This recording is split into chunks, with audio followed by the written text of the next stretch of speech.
Este es un podcast de la Ruta de los Conquistadores. Un viaje por la historia y por Extremadura.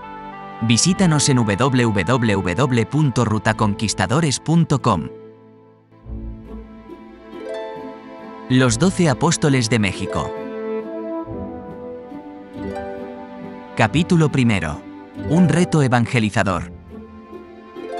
Una vez acabada la conquista del Imperio Mexica y liberados los pueblos indígenas que estaban sometidos a un brutal régimen de terror y muerte, Hernán Cortés afronta el reto de evangelizar las nuevas tierras. Para ello acude al emperador Carlos V, quien acuerda con el Papa Adriano VI encomendar esta misión a 12 frailes franciscanos del convento de San Francisco de Belvis de Monroy, en Cáceres, que serán los encargados de difundir el cristianismo en las nuevas tierras. Emularán así a Jesucristo, quien propagó su palabra a través de los 12 apóstoles. Los frailes de este convento eran franciscanos descalzos, una corriente que abogaba por la austeridad extrema, tanto en su forma de vida como en su vestimenta, y que había impulsado el extremeño San Pedro de Alcántara. La labor de estos religiosos en América no solo será evangelizadora, destacarán enormemente como protectores de los derechos de los indios y como preservadores de la cultura y costumbres prehispánicas. El ministro general de la Orden, Francisco de Quiñones, será el encargado de seleccionar escrupulosamente a los 12 elegidos, que recibirán el nombre de los 12 Apóstoles de México, y que sin duda cambiarán el rumbo de la historia universal. Tras varios meses de preparación, en enero de 1524 parten de Sanlúcar de Barrameda, y tras casi 4 meses de duro viaje, llegan por fin al Nuevo Mundo, a Veracruz. Capítulo 2. Los Motolinia.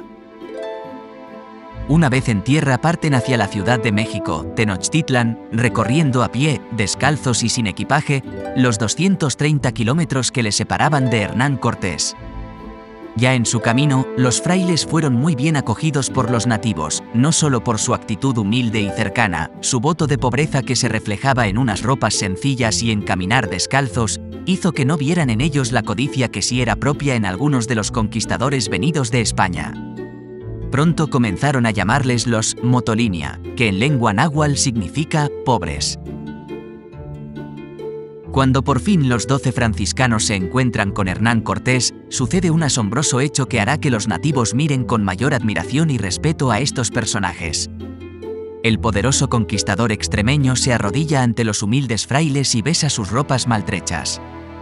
Este gesto, realizado en presencia de numerosos indios y caciques, como el mismo Cuauhtémoc, hace que la población indígena respete de forma asombrosa a estos personajes. Tras el encuentro con Cortés, los 12 religiosos se dividieron en 4 grupos, encargándose cada uno en llevar su misión a las 4 zonas en que decidieron dividir el territorio. Esto es México, Texcoco, Tlaxcala y Huejotzingo. Recorrieron vastas tierras del continente para llevar a cabo la evangelización que les había sido encomendada. Establecieron iglesias en los principales asentamientos indígenas.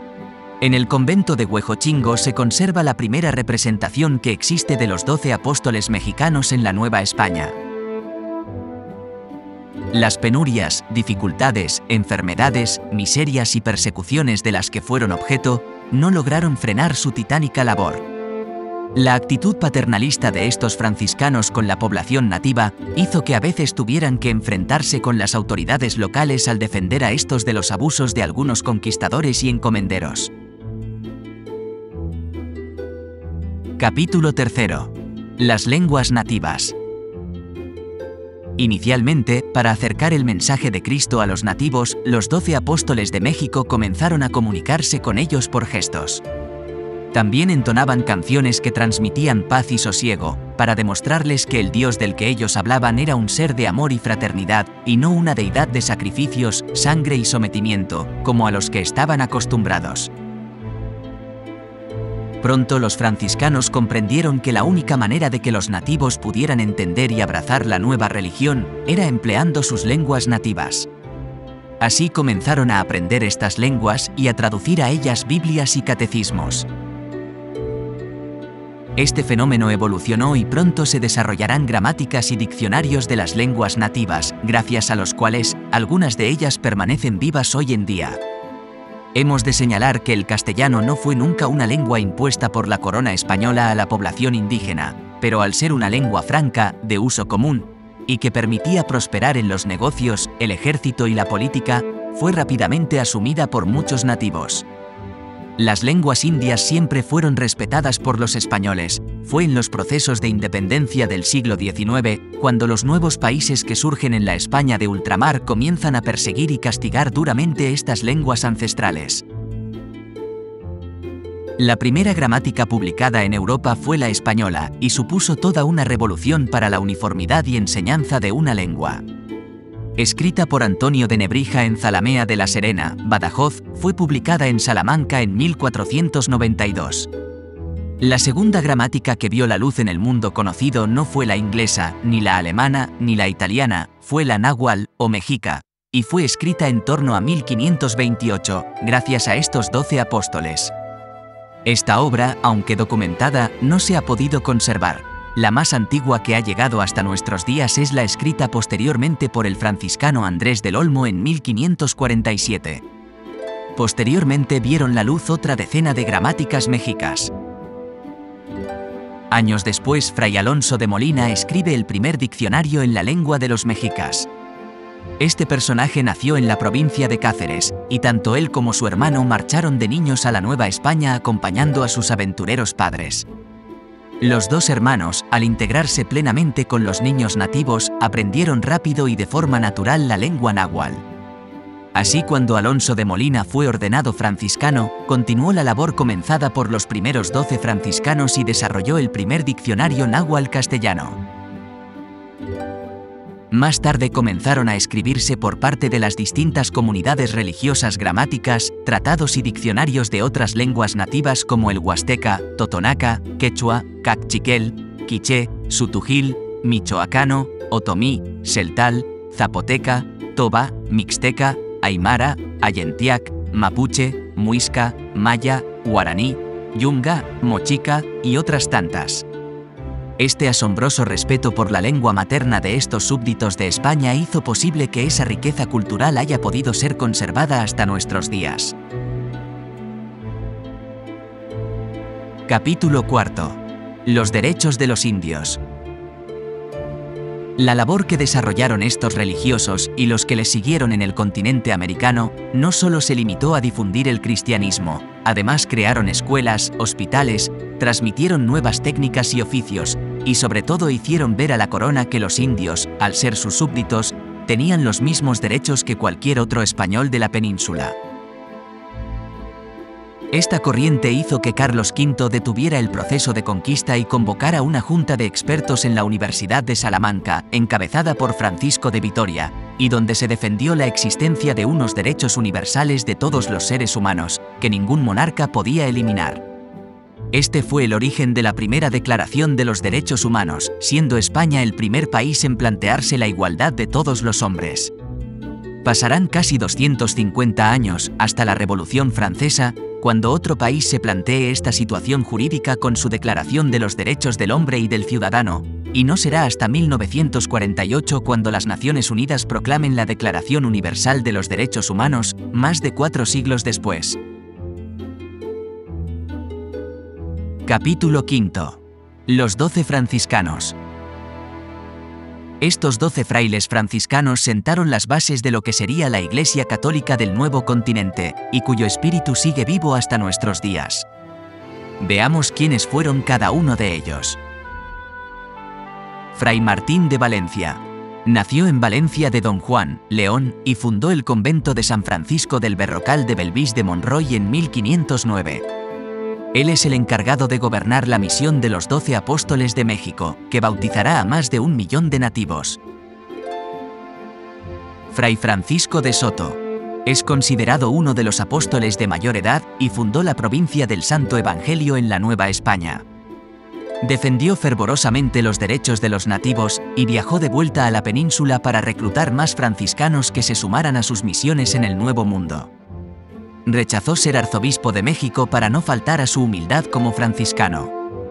Falleció en Ciudad de México en 1551. Fray Martín de Jesús o de La Coruña. Fue conocido como el Apóstol de Michoacán. Ejerció su misión evangelizadora en Michoacán y en Tehuantepec. Acompañó a Hernán Cortés en la exploración de Nueva Galicia, actuales estados de Jalisco, Nayarit, Aguascalientes y Zacatecas. Escribió la obra Relación de las ceremonias y ritos, población y gobierno de los indios de Michoacán. Falleció en Pátzcuaro en 1558. Fray Juan de Suárez. Fue el primer guardián del convento de Huejotzingo. Perdió la vida tratando de cristianizar la Florida en la expedición de Pánfilo de Narváez. Fray Antonio de Ciudad Rodrigo. Participó en las primeras expediciones evangelizadoras de Yucatán, Sinaloa y Nuevo México. Viajó a la península para reclamar al emperador Carlos V protección para los indígenas que eran maltratados, incluso injustamente esclavizados, por algunos españoles. Renunció, por humildad franciscana, a ser nombrado obispo de Nueva Galicia. Fray Toribio de Benavente. Asumió como nombre el apelativo náhuatl de Motolinia, pobre, y es considerado un gran humanista y defensor de los indios. Escribe varias obras donde plasma la vida y costumbres de los nativos de la náhuatl.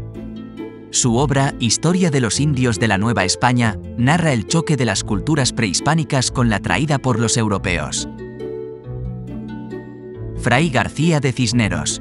No solo se preocupó de la evangelización, también desarrolló un papel importante en el conocimiento de las culturas indígenas del México central. Fundó colegios, como el de Santa Cruz, donde enseñaba a los naturales retórica, filosofía, música y medicina tradicional. Fray Luis de Fuensalida. Fue de los primeros en aprender la lengua de los nativos, el náhuatl. Invirtió 4 años en interpretar el prehispánico Códice Tres Coyote, con el objetivo de entender la lengua de los mexicas, a la que dedicó varios escritos. Fray Juan de Rivas. Fundó los conventos de Tepeaca y Cuernavaca y demostró ser un enamorado de la lengua náhuatl. Fray Francisco Jiménez Cantó. Quizá fuera el primero de los 12 apóstoles en aprender el náhuatl. Se le atribuye a él la primera gramática tratando de plasmar las normas y vocabulario de este lenguaje. Lamentablemente estos escritos de 1528 no se han conservado hasta nuestros días. Utilizó los cantos para difundir más eficazmente la doctrina cristiana. Fray Andrés de Córdoba. Fue un hermano lego, o no ordenado sacerdote, de la comunidad franciscana, que transmitió con fervor el catecismo en lengua mexica, náhuatl. Como tantos otros religiosos, murió martirizado por los indios cuando defendía la fe cristiana. Sus restos se guardan con veneración en el convento de Echatlán, provincia de Jalisco. Fray Juan de Palos. Este hermano lego poseía muy buenas dotes para la predicación, lo que demostró enseñando el evangelio en la lengua de los mexicas. Partió con Pánfilo de Narváez a la expedición de la Florida, donde perdió la vida en 1527. Capítulo 6. El convento de Belvís. En el año 1500, 3 frailes franciscanos descalzos se refugian en la ermita del Berrocal de Belvís de Monroy. Venían huyendo de la orden franciscana al ser partidarios de la corriente de los descalzos que predicaba una austeridad extrema. Poco después construyen unos chozos con escobas y se asientan en la zona. La villa decide proteger a los monjes y les dona unos terrenos junto a la ermita donde deciden levantar un humilde convento en 1509. De este histórico edificio, ubicado en pleno Berrocal adhesado de Belvís de Monroy, partieron en 1524 los famosos 12 apóstoles de México. El edificio fue quemado por las tropas francesas durante la Guerra de la Independencia en 1809. Hoy, restaurado por la Junta de Extremadura, está declarado bien de interés cultural y acoge numerosos actos sociales y culturales. La vecina ermita, origen del convento, alberga una estatua de bronce donada en 1966 por la Municipalidad de Huejotzingo, México, durante el hermanamiento con Belvís de Monroy. La estatua representa a un franciscano, Motolinia, levantando la cruz, y una estatua gemela se conserva en esta ciudad mexicana. En el convento franciscano de Huejotzingo se conserva la primera representación de los 12 apóstoles de México en América, imagen que podemos contemplar en una réplica hecha en azulejos en el convento extremeño. Este paraje hoy constituye un atractivo turístico cultural y de naturaleza. Desde aquí parten rutas senderistas por los Berrocales y la Dehesa. El triángulo formado por la zona de aparcamiento y merenderos, la ermita y el convento, ofrecen un bello paseo de menos de 1 kilómetro, en el que 12 monolitos nos recuerdan a estos 12 franciscanos que escribieron su nombre en la historia de América. Podrás encontrar más podcasts sobre el descubrimiento, exploración y conquista de América en www.rutaconquistadores.com.